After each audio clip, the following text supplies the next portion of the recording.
Class 10 chapter 3 part 2। पिछले video में हमने इंट्रोडक्शन की थी। आज हम पढ़ेंगे इसमें कंसिस्टेंट और इनकंसिस्टेंट। सबसे पहले हम देखेंगे कंसिस्टेंट। कंसिस्टेंट क्या होता है?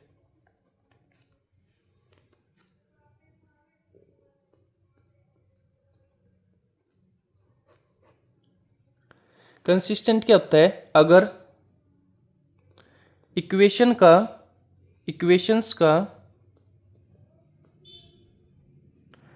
इक्वेशंस का आंसर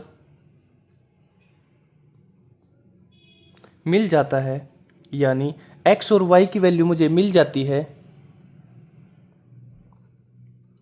तो कंसिस्टेंट सिस्टम कहलाता है।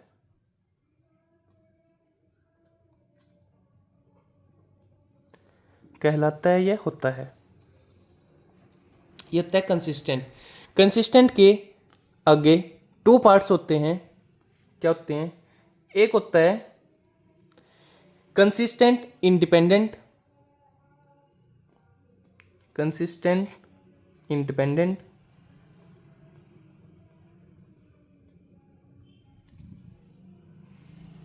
कंसिस्टेंट इंडिपेंडेंट क्या होता है? जब इंटरसेक्टिंग लाइन आती है, या जब इंटरसेक्टिंग लाइन आती है, या यूनिक सॉल्यूशन आता है, यूनिक सॉल्यूशन आता है, तो उसे सिस्टम ऑफ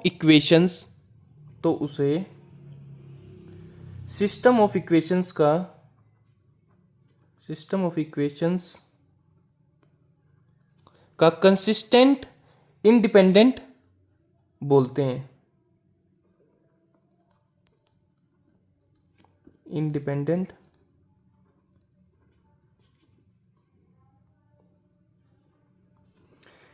हैं। अब ये होता है कंसिस्टेंट इंडिपेंडेंट। एक होता है कंसिस्टेंट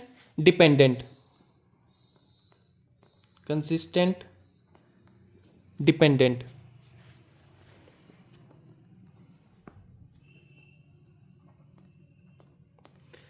ये क्या होता है? जब कोइंसिडेंट लाइन यानी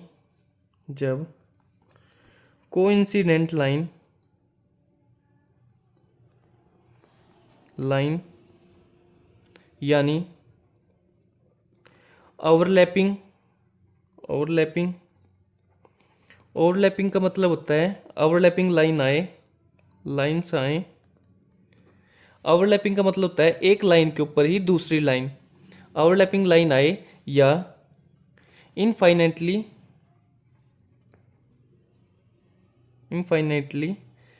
मैनी सॉल्यूशंस आते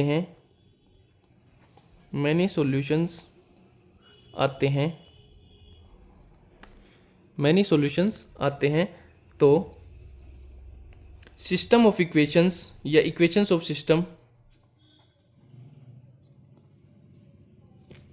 system of equations consistent dependent होगा।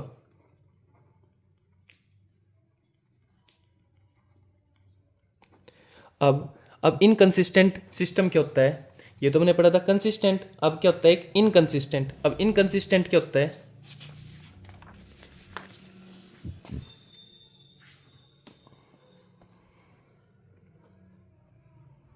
इनकंसिस्टेंट सिस्टम, अगर कोई भी सॉल्यूशन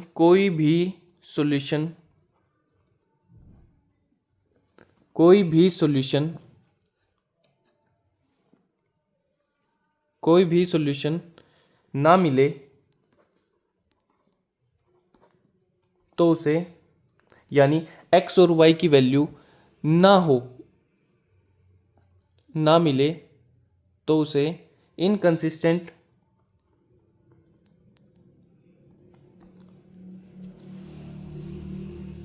सिस्टम यानी ग्राफ में जब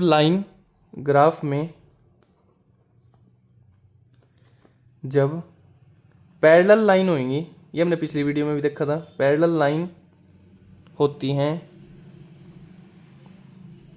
तब सिस्टम ऑफ इक्वेशन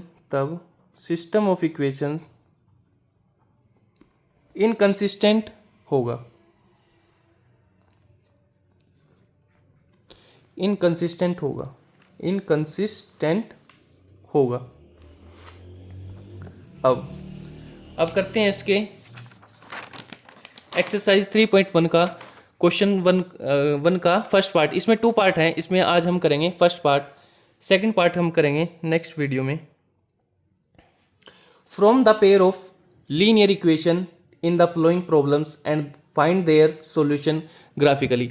आपके पास 2 वर्ड प्रॉब्लम दी गई हैं, ये फर्स्ट है, एक सेकंड पार्ट भी है इसका। 2 वर्ड प्रॉब्लम दी गई हैं, जिससे पहले आपको 2 इक्वेशन बनानी है। आपको इसमें 2 इक्वेशन बनानी है। सबसे पहले इसमें 2 इक्वेशंस को बनाएंगे, फिर उनका सॉल्यूशन निकाल लेंगे ग्राफिकल मेथड से। अब सबसे पहले देखेंगे फर्स्ट पार्ट क्या क्वेश्चन है हमारे पास। 10 student of class 10th took part in a mathematics quiz. If the number of girls in 4 more than the number of boys, find the number of boys or number of girls। हमें number of boys और number of girls निकालने हैं। तो इसमें क्या कहा गया है, क्लास 10th के पास, क्लास 10th के 10 स्टूडेंट एक मैथमेटिक क्विज में हिस्सा लेते हैं। यदि द नंबर ऑफ गर्ल्स, जो लड़कियों की संख्या, नंबर ऑफ गर्ल्स लड़कियों की संख्या 4 more than the number of boys, अगर लड़कियों की संख्या नंबर ऑफ बॉयज यानी अगर लड़कियों की संख्या लड़कों की संख्या से 4 ज्यादा हो तो नंबर ऑफ बॉयज और नंबर ऑफ गर्ल्स हमें निकालने हैं। और जब हमें नंबर ऑफ बॉयज और नंबर ऑफ गर्ल्स निकालने हैं तो हम लेट मानते हैं, एक को हम एक्स मान लेंगे जो हमें निकालना है। हमें क्या निकालना है, एक तो हमें बॉयज निकालने हैं, ठीक है, नंबर ऑफ बॉयज निकालने हैं और नंबर ऑफ गर्ल्स निकालनी है। तो हम एक को एक्स मान लेंगे और एक को वाई मान लेंगे। जब हमें निकालना होता है, जो हमें निकालना होता है, ये हमें निकालने हैं और इनको हम एक्स और वाई मान लेंगे। Let the number of boys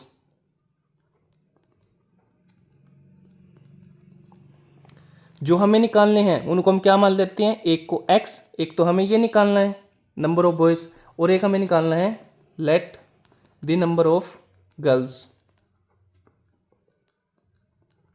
जो हमें निकालने हैं उनको हम क्या मान लेते हैं, एक को एक्स और एक को वाई। अकॉर्डिंग टू क्वेश्चन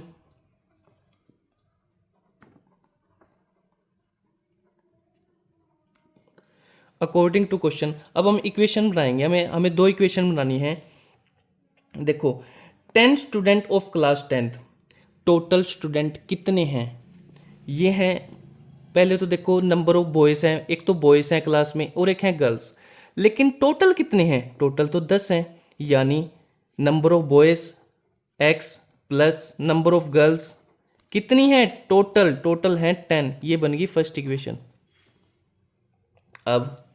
अब हमें सेकंड इक्वेशन बनानी है। अब यहां से देखो, if the number of girls लिख लो, number of girls,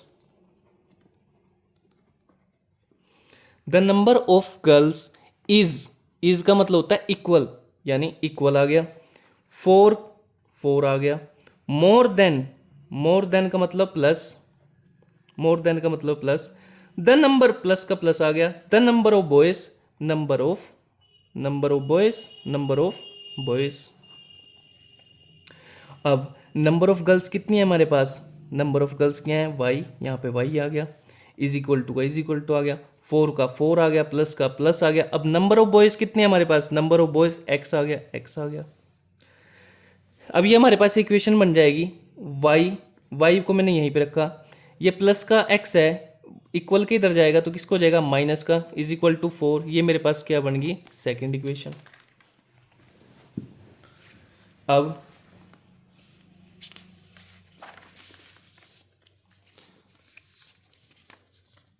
first equation क्या थी मेरे पास, x plus y is equal to 10, ये मेरे पास थी फर्स्ट इक्वेशन। और सेकंड इक्वेशन क्या थी मेरे पास, y minus x is equal to 4, ये मेरे पास थी सेकंड इक्वेशन। अब इसका ग्राफिकली सॉल्यूशन बनाएंगे कैसे। सबसे पहले मैं एक फर्स्ट इक्वेशन ये ले लेता हूँ, x plus y is equal to 10। Second equation में ये ले लेता हूँ, y minus x is equal to 4। अब एक बॉक्स बना लो, ये मैंने बॉक्स बना लिया, एक जगह x और एक y, x इधर भी बॉक्स बना लो,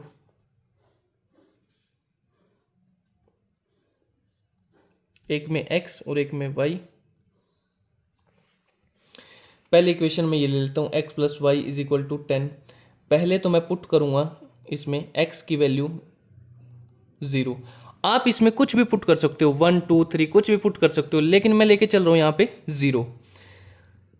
x की वैल्यू पहले मैं x की वैल्यू को 0 पुट करूँगा, फिर मैं y की वैल्यू को 0 पुट करूँगा। यहाँ से मैं क्या करूँगा, मेरे पास दो इक्वेशंस निकल जाएंगी, सॉल्यूशन आ जाएंगे, मेरे पास दो सॉल्यूशन आ जाएंगे। तो x की वैल्यू यहाँ 0 पुट करूँगा, x के जगह 0 आ गया, y इज इक्वल टू 10, तो y की वैल्यू क्या आ गई मेरे पास 10, तो y क्या आ गया मेरे पास 10, और x क्या मेरे पास 0, तो ये आ गई 0। ये वन सॉल्यूशन आ गया मेरे पास। अब सेकंड सॉल्यूशन, अब पहले मैंने x को 0 पुट किया था, अब मैं क्या करूँगा, y को 0 पुट कर दूंगा, put y is equal to 0। x का x ऐसे ही y की जगह मैं 0 पुट कर दूंगा, is equal to 10, x is equal to 10। तो x क्या आ गया मेरे पास, x आ गया मेरे पास 10, और y क्या है मेरे पास, y तो मैंने 0 पुट की थी, y आ गई 0। एक सॉल्यूशन क्या आ गया मेरे पास, एक सॉल्यूशन आ गया, x और y क्या आ गया मेरे पास, एक आ गया मेरे पास 0 और 10, 0 और 10, और एक सॉल्यूशन मेरे पास क्या आ गया इसका, 10 और 0। ये x है, ये y है, ये x है, ये y है। अब सेकंड, यहाँ पे भी ऐसे ही मैं y minus x is equal to 4, पहले x को 0 पुट कर दूंगा, फिर y को 0 पुट कर दूंगा, पुट x की वैल्यू 0, चाहे आप कुछ भी पुट कर लो, 1 2 3 कुछ भी पुट कर लो, मैं यहाँ 0 लेके चल रहा हूँ। y का y ऐसे ही minus 0 is equal to 4, y को मैंने यहीं पे रखा, 4 का 4 माइनस से इधर जाएगा, इक्वल के इधर जाएगा तो क्या जाएगा, प्लस का, तो y क्या आ जाएगा मेरे पास 4, y की वैल्यू क्या आ गई मेरे पास 4, और x की वैल्यू मैंने क्या पुट की थी 0, 0 आ गई। अब मैं क्या करूँगा, पुट x की वैल्यू 0 पुट की थी, अब y की वैल्यू 0 पुट कर दूंगा, पुट y की वैल्यू 0, पुट y की वैल्यू 0, तो किस में पुट करूँगा, y minus x is equal to 4, y क्या है मेरे पास, y तो 0 है, माइनस x क्या है, x तो x है, is equal to 4, minus x मैंने यहीं पे रखा, 4 प्लस का है, इधर जाके माइनस को हो जाएगा, तो ये क्या रह जाएगा, 4 रह जाएगा, x is equal to minus 4। ये मेरे पास क्या आ गया, x की वैल्यू क्या आ गई मेरे पास माइनस 4, और y की वैल्यू क्या है 0, 0 है। अब इसमें भी मेरे पास दो सॉल्यूशन आ गए, एक तो क्या आ गया 0 एंड 4, एक आ गया माइनस 4 एंड 0। अब इसका हम देखेंगे ग्राफ।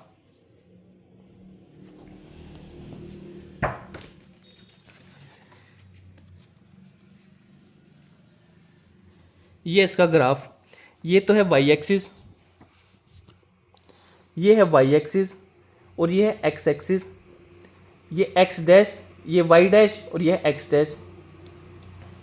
यहाँ पे तो आते हैं पॉजिटिव, ये आते हैं पॉजिटिव लाइन, ये तो है पॉजिटिव लाइन, ये है नेगेटिव लाइन, ये तो y एक्सिस की पॉजिटिव लाइन है, ये y एक्सिस की नेगेटिव लाइन है, ये x एक्सिस की पॉजिटिव लाइन है, प्लस के नंबर्स आते हैं, ये x एक्सिस की नेगेटिव की लाइन है। यहाँ नेगेटिव नंबर्स आते हैं, माइनस के नंबर्स आते हैं।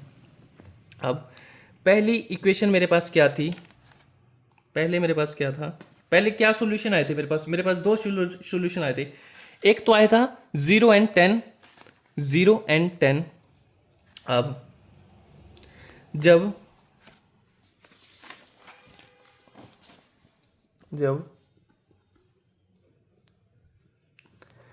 x 0 है तो y को डायरेक्ट सर्कल करेंगे। सेम अगर y 0 है तो x को डायरेक्ट सर्कल कर देंगे।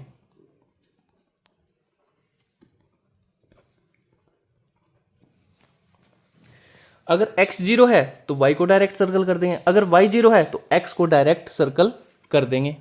अब ग्राफ में देखेंगे, ये है मेरे पास x और ये क्या है y। अब क्या आ गया, x मेरे पास 0 आ गई, x 0 है तो y को डायरेक्ट क्या कर दूंगा, सर्कल कर दूंगा। y एक्सिस की लाइन क्या है मेरे पास, ये है, लेकिन y किसका है, प्लस का है, तो मैं प्लस की लाइन देखूंगा तो मैं डायरेक्ट y को 10 यहाँ पे सर्कल कर दूंगा। मैंने यहाँ 10 को सर्कल कर दिया। अब दूसरा सॉल्यूशन देखता हूँ मैं इसका। ये था मेरा first solution 0 and 10। Second solution क्या था मेरे पास, 10 एंड 0, 10 एंड 0। अब ये क्या है, 10 ये x है और ये y है। अब ये अभी हमने देखा था, अगर